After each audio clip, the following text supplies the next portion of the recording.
पास में हमारे जो चीज रहता है, व्यक्ति ही नहीं, हमारे पास में अगर चाकू रहता है ना तो उसका भी असर पड़ता है, एक चाकू का भी असर पड़ता है।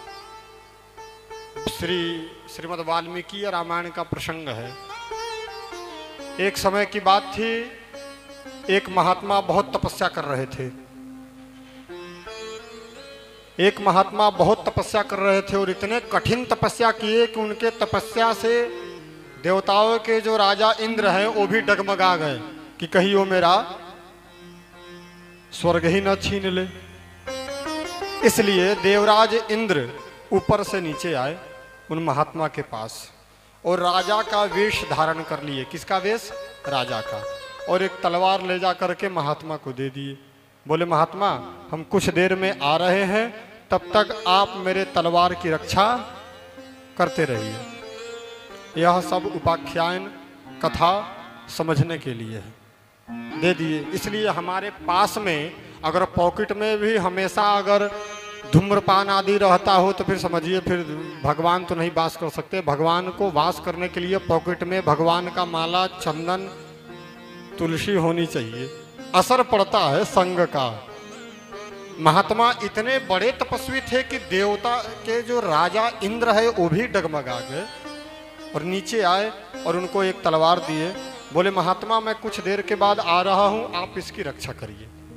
और देवता के राजा तो इंद्र थे, वो यहाँ से गए का गए ही रह गए, दोबारा आए नहीं। अब महात्मा सोचे बड़ी सुंदर तलवार है, अगर हम ध्यान में बैठ गए कोई इसको चुरा के ले गया और फिर कहीं वो राजा आकर के हमसे मांगने लगे तो हम उसको क्या देंगे।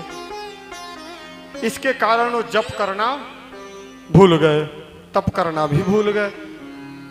फिर कुछ देर के बाद सोचे इस तलवार में थोड़ा निकाल के तो देखे जो कितना सुंदर है, कितना बढ़िया है। उन्होंने तलवार को निकाला तो देवराज इंद्र का तलवार था, चमचमा रहा था, बहुत सुंदर है। वो जंगल में तो थे ही तपस्या के लिए, तो जो पेड़ पर चढ़ कर के फल तोड़ करके खाते थे वो तलवार से ही तोड़ने लगे क्योंकि हथियार पास में आ गया। अब एक बार तोड़ते थे वृक्ष ही कट करके गिर जाता था क्योंकि सब देवराज इंद्र की वो माया थी। अब उनको उसी में मजा आने लगा कि हम जब चाह रहे हैं वही कट जा रहा है, बहुत आनंद आने लगा। अब वो जप तप पूजा पाठ सब भूल गए और तलवार में ही लगे रह गए।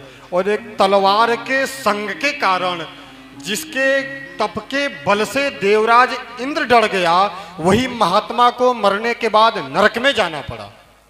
संगत का प्रभाव है, संघ का प्रभाव है। तो आप सभी के पॉकेट में हमेशा क्या रहता है और आप सभी के पर्स में हमेशा क्या रहता है, इसका आप लोग अब अपना अनुमान लगाइए। हम तो कथा के माध्यम से, कहानी के माध्यम से बता दिए।